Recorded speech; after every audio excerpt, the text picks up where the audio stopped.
Hello and welcome to this a reading of Geographica by Strabo. The science of geography, which I now propose to investigate, is, I think, quite as much as any other science a concern of the philosopher. And the correctness of my view is clear for many reasons. In the first place, those who in earliest times ventured to treat the subject were in their way philosophers. Homer, Anaximander of Miletus, and Anaxamander's fellow citizen Hecatus. Just as Eratosthenes has already said, philosophers too were Democritus, Eurydice, Diacrandus, Euphorus, with several others of their names. And further, their successors, Eratosthenes, Polybius, and Poseidonus, were philosophers. In the second place, wide learning, which alone makes it possible to undertake a work on geography, is possessed solely by the man who has investigated things both human and divine, knowledge of which, they say, constitutes philosophy. And so too, the utility of geography, and its utility is manifold, not only as regards the activities of statesmen and commanders, but also as regards knowledge both of the heavens and of things on land and sea, animals, plants, fruits, and everything else to be seen in various regions. The utility of geography, I say, presupposes in the geographer the same philosopher, the man who busies himself with investigations of the art of life, that is, of happiness. But I must go back and consider each one of these points in greater detail. And first, I say that both I and my predecessors, of whom was Hippocrates himself, are right in regarding Homer as the founder of the science of geography. For Homer has surpassed all men, both of ancient and modern times, not only in the excellence of his poetry, but also, I might say, in his acquaintance with all that pertains to public life. And this acquaintance made him busy himself not only about public activities to the end that he might learn as many of them as possible and give an account of them to posterity, but also the geography of both the individual countries and of the inhabited world at large, both land and sea, for otherwise he would not have gone to the uttermost bounds of the inhabited world, encompassing the whole of it in his description. In the first place, Homer declares that the inhabited world is washed on all sides by oceans, and this is true, and then he mentions some of the countries by name, while he leaves us to infer the other countries from hints. For instance, he expressly mentions Libya, Ethiopia, Sidonians, and the Embrians, and by Embrians he probably means Arabian cave dwellers, where he only indicates in general terms the people who live in the far east and the far west by saying that their countries are washed by oceans. For he makes the sun to rise from the oceans and to set in the oceans, and he refers in the same way to the constellations. I quote now, "The sun was just beating on the fields as he climbed heaven from the deep steam of the gently flowing oceans, and the sun's bright light dropped into the oceans, drawing black night across the earth. And he declared that the stars also rise from those oceans, after having bathed in them. As for the people of the West, Homer makes plain that they were prosperous and that they lived in a temperate climate, doubtless having heard of the wealth of Iberia, and how in quest of that wealth Hercules invaded them, and after he, the Phoenicians also, the people who in earliest times became masters of most of the country. It was, at a later date, the Romans occupied it. For in the west the breeze of Zephyrus blow, and there it is that Homer places the Elysian plain itself, to which he declares Menelaus will be sent by the gods. But the deathless gods will convey thee to the Elysian plain, and the end of the earth, where in Ramadus of the fair hair, where the life is easiest, no snow is there, nor yet any great storm, but always ocean sending forth breezes of the clear blowing Zephyrus.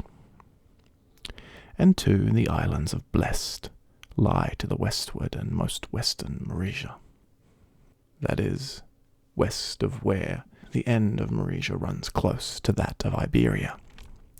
And the name shows that because of these islands were near to the blessed countries, they too were thought to be blessed abodes. Furthermore, Homer assuredly makes it plain that the Ethiopians live at the ends of the earth, that are sundered in twain, the farthermost of men, and indeed the words "sundered in twain" are not carelessly used, as will be shown later on, and that they live on the banks of the ocean, when he says, "For Zeus went yesterday to the ocean, unto the noble Ethiopians for a feast, and he has left us to infer that the farthest land to the north is also bounded by oceans, when he says of the bear that she hath alone no part in the bath of the ocean." That is, by terms bear and wane he means the Arctic Circle, for otherwise he would not have said the bear, since so many stars complete their dual revolutions in that same quarter of the heavens, which was always visible to him. So it is not well for us to accuse him of ignorance, on the ground that he knew of but one bear instead of two, for it is likely that in the time of Homer and the other bear had not yet been marked out as a constellation, and that the star group did not become known as such to the Greeks until the Phoenicians so designated it and used it for purposes of navigation. The same is true of Benice's Hare and of Canopus, for we know these constellations have received their names quite recently, and that there are many constellations still unnamed. Just as Aratus says, therefore, Crates is not correct, either when in seeking to avoid what needs no avoidance, he alters the text of Homer so as to make it read, "And the Arctic Circle alone hath no part in the bars of the ocean." Better and more Homeric is Heraclitus, who likewise employs the bear for the Arctic Circle. The bear forms the limits of morning and evening, and over against the bear freezes blow from fair skies. For the Arctic Circle, and not the bear, forms a boundary beyond which the stars neither set nor rise. Accordingly, by the bear, which he also calls the Wain, and describes as keeping watch upon Orion, Homer means the Arctic Circle. And by oceans, he means the horizon, into which he makes the stars to set, and from which he makes them rise. And when he says that the bear makes its revolution in that region without having a part in the ocean, he knows that the Arctic Circle touches the northernmost point of the horizon. If we construe the poet's verse in this way, then we should interpret the terrestrial horizon as closely corresponding to oceans, and that the Arctic Circle as touching the earth, if we may believe the evidence of our senses, at its most northerly inhabited point. And so, in the opinion of Homer, this part of the earth is also washed by oceans. Furthermore, Homer knows of the men who live farthest south or farthest north, and while he does not mention them by name, and even to the present day there is no common term that will embrace them all, he characterizes them by their mode of life, describing them as nomads, and as proud mare-milkers, curd-eaters, and resourceless folk. In other ways, too, Homer indicates that oceans surround the earth, as when Hera says as follows, "For I am going to visit the limits of the bountiful earth, and oceans father of the gods." By these words he means that the oceans touch all the extremities of the earth, and that these extremities form a circle around it. Again, in the story of the making of the arms of Hercules, Homer places oceans in a circle round the edge of the shield of Achilles. It is another proof of the same eagerness for knowledge, that Homer was not ignorant about the ebb and flow of the tide of the oceans, for he speaks of oceans that floweth ever back upon himself. And he says, "For thrice a day she spouts it forth, and thrice a day she sucks it down. For even if it be twice and not thrice, it may be that Homer rarely strayed from the facts upon this point, or else that there is some corruption of the text. The principle of his assertion remains the same, and even the phrase gently flowing contains a reference to the flood tide, which comes up with a gentle swell and not with a violent current. Poseidonus conjectures, both from Homer's reference to the headlands as something covered with the waves and sometimes bare, and from his own calling ocean a river, that by the current of the oceans Homer is indicating the flow of the tides. The first conjecture of Poseidonus is correct, but the second is unreasonable, for the swell of the tide is not like a stream or a river, and still less so is the ebb. The explanation given by Crates is more plausible. Homer speaks of the whole of the oceans as deep flowing and back flowing, and likewise as being a river. He also speaks of a part of oceans as river, or as a river stream, and he is speaking of a part of the oceans, and not of the whole, when he says, "Now after the ship had left the river stream of Oceanus, and was come to the wave of the wide sea." Not the whole, I say, but the stream of the river, which stream is in oceans, being therefore a part of it.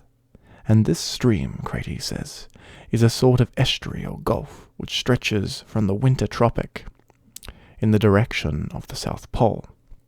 Indeed, one might leave this estuary and still be in the oceans. But it is not possible for a man to leave the whole and still be in the whole. At any rate, Homer says the ship had left the river stream and was come to the wave of the sea, where the sea is surely nothing other than the ocean. If you interpret it otherwise, the assertion becomes, after Odysseus had gone out of the oceans, he came into the oceans. But that is a matter to be discussed at greater length. We may learn from both the evidence of our senses and from experience that the inhabited world is an island. For wherever it has been possible for man to reach the limits of the earth, sea has been found, and the sea we call oceans. And whenever we have not been able to learn by evidence of our senses, their reason points the way. For example, as to the eastern Indian side of the inhabited earth, and the western Iberian and Mauritian side, one may sail wholly around them and continue the voyage for a considerable distance along the northern and southern regions. And as for the rest of the distance around the inhabited earth which has not been visited by us up to the present time, because of the fact that navigators who sailed in opposite directions towards each other never met, it is not of very great extent if we reckon from the parallel distances that have been traversed by us. It is likely that the Atlantic Ocean is divided into two seas, thus being separated by isthmuses so narrow and that prevent the circumnavigation. It is more likely that this is one confluent and continuous sea, for those who undertook circumnavigation and turned back without having achieved their purpose say that they were made to turn back, not because of any continent that stood in their way and hindered further advance, inasmuch as the sea still continued open as before, but because of their destitution and loneliness. This theory accords better, too, with the behavior of the ocean, that it is in respect of the ebb and flow of the tides, everywhere, at all events, the same principle, or else one that does not very much, accounts for the change of both high tide and low tide, as would be the case in their movements were produced by one sea, as it were the result of one cause. Hipparchus is not convincing when he contradicts this view on the ground, first, that the ocean does not behave uniformly throughout, and secondly, that even this be granted, it does not follow that the Atlantic Ocean runs around the earth in one unbroken circle. In support of his opinions that the ocean does not behave uniformly, he appeals to the authority of Syracuse of Babylon. But for a further discussion of the ocean and its tides, I refer the reader to Posiandus and Athenodorus, who have examined the argument on this subject with thoroughness. For my present purpose, I merely add that it is better to accept the view of the uniform behavior of the ocean, and that the farther the mass of water may extend around the earth, the better the heavenly bodies will be held together by the vapors that arise therefrom. Homer, then, knows and clearly describes the remote ends of the inhabited earth and what surrounds it, and he is just as familiar with the regions of the Mediterranean Sea.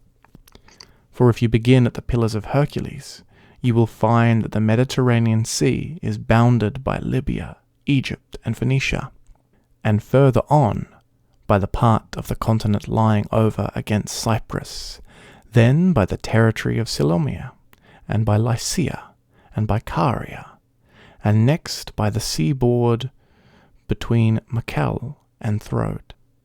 And all these lands are mentioned by Homer, as well as those further on, about the Pontus and the Exurian Sea, as far as Colchis and the limits of Jason's expedition. More than that, he knows the Cimmerian Bosphorus, because he knows the Cimmerians, for surely, if he knows the name of the Cimmerians, he is not ignorant of the people themselves. The Cimmerians who, in Homer's own time, or shortly there before his time, overran the whole country from the Bosphorus to Ionia. At least he intimates that the very climate of their country is gloomy, and that the Cimmerians, as he says, are shrouded in mist and in cloud, and never does the shining sun look upon them, but deadly night is spread over them. Homer also knows of the river Ister, since he mentions Mysians, a Thracian tribe that lives on the Ister.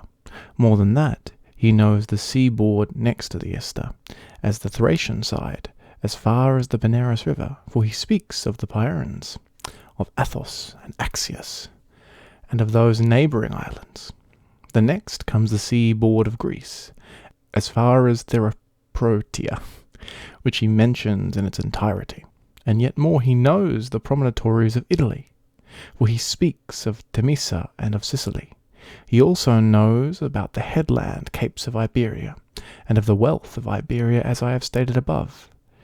If between these countries there are some countries which he leaves out, one might pardon him, for the professioned geographer himself omits many details, and we might pardon the poet even if he inserted things of a mythical theme in his historical and didactic narrative.